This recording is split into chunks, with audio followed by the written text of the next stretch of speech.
क्या बात समझना है? गीता में लिख तो दिया है कि नर अर्जुन को ऐसा ज्ञान दिया जिससे वो नारायण बना, नारी द्रौपदी को ऐसा ज्ञान दिया जिससे वो नारायणी बनी। लेकिन फिर शास्त्रों में लिख दिया है सतयुग में लक्ष्मी नारायण का राज्य था, और नर अर्जुन कौन से राज्य में ठोक दिया? तो द्वापर के राज्य में ठोक दिया। भगवान कृष्ण को द्वापर में लगा दिया। अब कृष्ण भगवान अगर द्वापर के अंत में आकर महाभारत युद्ध कराएंगे तो पापी कलयुग की स्थापना होगी क्या? पापी कलयुग की स्थापना कराने के लिए आएंगे क्या? वास्तव में भगवान पापी कलयुग की स्थापना कराने के लिए नहीं आता है, वो तो कलयुग को पलट करके सतयुग की स्थापना करने आता है। कलयुग है कलाहीन युग और सतयुग है 16 कला संपूर्ण युग।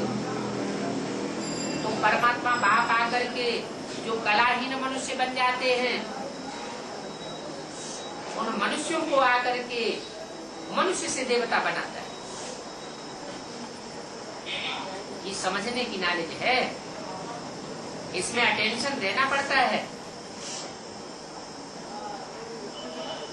बाप को भी समझना पड़ता है, अपनी आत्मा को भी समझना पड़ता है। हु एम आई, मैं आत्मा कौन हूँ? इन आंखों से ना आत्मा देखने में आती है और न इन आंखों से आत्माओं का बाप परमात्मा देखा जा सकता है। भक्ति मार्ग में तो दर्शन को ही बहुत कुछ समझते हैं, महात्मा जी के दर्शन करे हैं। यहाँ ज्ञान मार्ग में ये दर्शन से कोई लाभ नहीं मिलता है, कुछ प्राप्ति नहीं होती। प्राप्ति कब होती है? जब बैठ करके 7 दिन का कोर्स ले लें। कोर्स भी डबल है, पहले बेसिक नॉलेज उठानी पड़े जो कॉमन नॉलेज है हर मनुष्य आत्मा के लिए, फिर विशेष नॉलेज उठानी पड़े, एडवांस नॉलेज। तो अटेंशन देना पड़ता है। मोस्ट बिलीवेड बाप है तो उनको भक्ति मार्ग में पुकारते हैं। भारत में जब इन्हों का राज्य था तो दुख का नाम निशान नहीं था इन्हों का, लक्ष्मी नारायण का, क्योंकि लक्ष्मी नारायण स्वयं भी 16 कला संपूर्ण थे। यथा राजा तथा प्रजा। अभी दुखता इतने अनेक धर्म है। दुखधाम का कारण क्या हुआ? अनेकता। 550 करोड़ मनुष्य हैं। सतयुग में तो एक धर्म था, इतनी सभी आत्माएं कहाँ चली जाएगी? अभी नारा तो बहुत से धर्म देते हैं, भक्ति मार्ग के बहुत से संप्रदाय हैं जो दीवारों पे लिखाई देते हैं, कलयुग जाने वाला है, सतयुग आने वाला है। लेकिन कैसे जाने वाला है? तरीका क्या है? अनेक धर्म कहाँ चले जाएंगे? इतनी सभी आत्माएं कहाँ चली जाएंगी? उसका स्पष्टीकरण किसी को पता नहीं। ये दुनिया की आबादी लगातार बढ़ती क्यों जाती है? मनुष्य आत्माओं की नहीं, कीट पशु पक्षी पतंगे क्यों बढ़ते जाते हैं? ये आत्माएं कहाँ से आ रही है? इतनी कीटनाशक दवाइयां छिड़की जाती है, फिर भी वर्ष कीटाणु बढ़ते चले जाते हैं। आखिरी में ये आत्माएं कहाँ से आती हैं?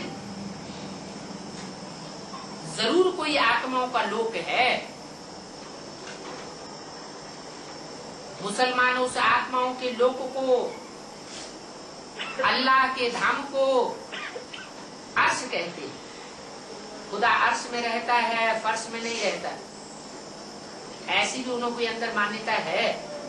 साथ में आसमान पर खुदा रहता है, उसके साथ साथ आत्माएं भी रहती है, रूह है। उस सुप्रीम रूह है और हम आत्माएं हैं रूह। कहाँ से आती है? जिसका वर्णन गीता में भी है, उस धाम का।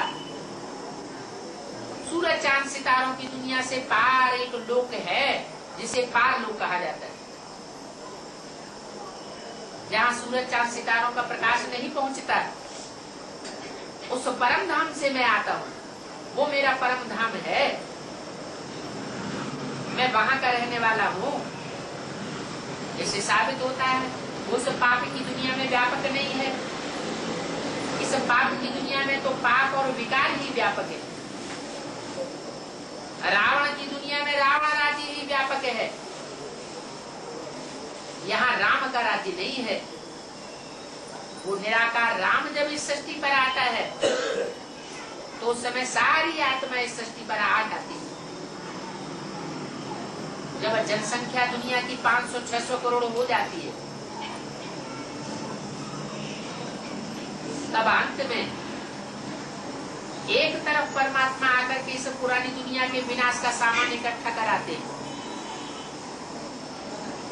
आज से 60-65 वर्ष पूर्व एटॉमिक एनर्जी का नाम निशान नहीं था, और 60-65 वर्ष पूर्व इतने ढेर के ढेर भगवान भी भारतवर्ष में नहीं थे।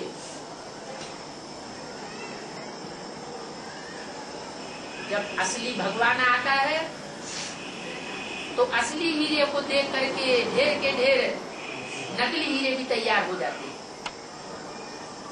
असली भगवान गुप्त रूप में अंत तक अपना कार्य करता है। जो नकली हीरे हैं वो बाजार में फैल जाते हैं। 65 वर्ष पूर्व एटॉमिक एनर्जी का भी नाम निशान नहीं था। भगवान आते हैं तो एक तरफ पुरानी दुनिया का साज सामान ऐसा इकट्ठा कराते हैं जिससे दुनिया नष्ट हो जाए, आनंद फानंद। वो है एटॉमिक एनर्जी।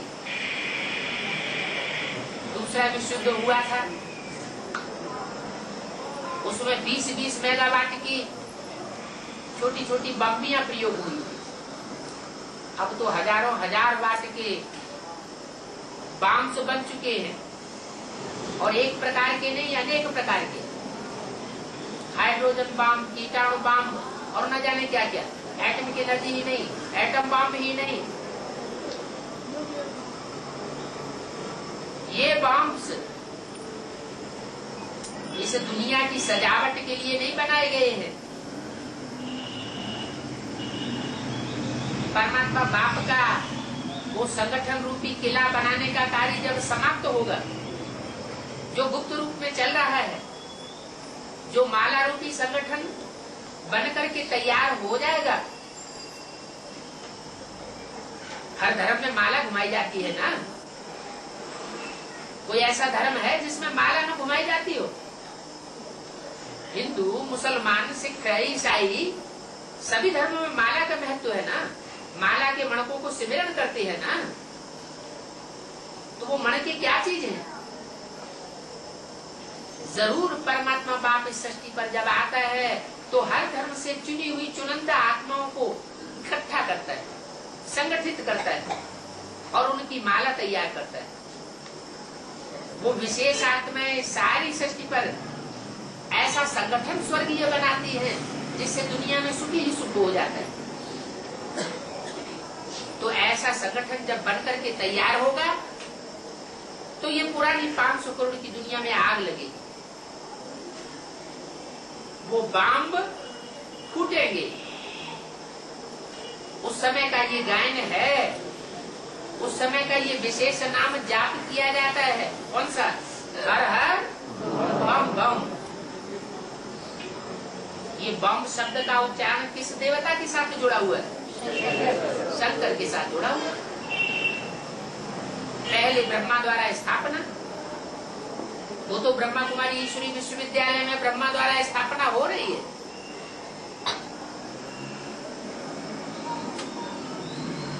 ढेर सारी आत्माएं उस ब्रह्मा के द्वारा जो परमात्मा बाप ने आकर के ज्ञान का उच्छ्वास छोड़ा है, जिसे मुरली कहा जाता है, वो मुरली से लाभ ले रही है।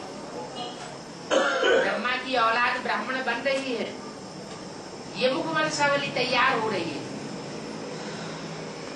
मुख की पैदाइश वो ब्राह्मण तैयार हो रहे हैं।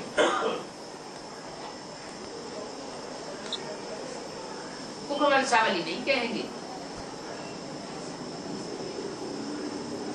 जो आज की दुनिया के ब्राह्मण हैं और जो कल की दुनिया के ब्राह्मण थे, उनमें अंतर है। मुख वंशावली किन्हें कहेंगे? जो कोख से पैदा होते हैं, खून की औलाद हैं, वो ब्राह्मण मुख वंशावली। और जो मुख से ज्ञान सुनकर के तैयार होते हैं, वो है मुख वंशावली। ब्रह्मा के मुख से परमात्मा बाप आकर के जो ज्ञान सुनाते हैं, शास्त्रों में जैसे वेदवाणी का है, ब्रह्मा के मुख से उच्छ्वास निकली तो वेद तैयार हुई। वेद माना जानकारी, वो जानकारी का भंडार वेद कहा जाता है। तो अभी प्रैक्टिकल परमात्मा बाप आकर के वो वेदवाणी उच्चारण कर रहे हैं, उस वेदवाणी की व्याख्याएं निकल रही हैं। उस वेदवाणी की व्याख्याओं में ही नई दुनिया बनने का रहस्य भरा पड़ा है। उनमें ये बताया जाता है कि आत्माएं कहाँ से आती हैं और कहाँ वापस जाएंगी। वो आत्माओं का लोक है परम धाम ब्रह्मलोक, जहाँ से बिंदु बिंदु आत्माएं सृष्टि पर आती है, अनेक जन्म लेती है, शरीर की चोले बदलती जाती है, आत्माएं दुखी होती जाती है। पहले सुखी थी, जब दुखी की सृष्टि अति को चरम सीमा को जाती है, तब परमात्मा बाप आकर के उसको चेंज करती है। सभी आत्माएं वापस परमधाम जावेंगी। इस नई सृष्टि में सिर्फ 9 लाख आत्माएं बचेंगी, जो कयामत के समय में चारों तरफ 500 करोड़ मनुष्य आत्माओं के बीच सितारे की तरह चमकेंगे। इसलिए भक्ति मार्ग में गायन है कि आसमान में 9 लाख सितारे। ये गायन है कि 9 लाख हार होता है। 9 लाख आत्माएं हैं जो परमात्मा बाप के गले का हार बनती है। बाकी सब आत्माएं शरीर को छोड़ करके जन्म जन्मांतर की सजाएं खा करके वापस परमधाम चली जाती है। परंतु इन बातों का किसी को पता नहीं है, क्योंकि नैन ही नहीं। कौन से नैन? ये स्थूल नेत्रों की बात नहीं है। ये ज्ञान का तीसरा नेत्र किसी के पास नहीं है। किसी मनुष्य गुरु धर्म गुरु के पास नहीं है। वो सिर्फ शास्त्रों का ज्ञान रटा रटाया सुनाते हैं। परमात्मा बाप आकर अनेक जन्मों की थ्योरी बताता है।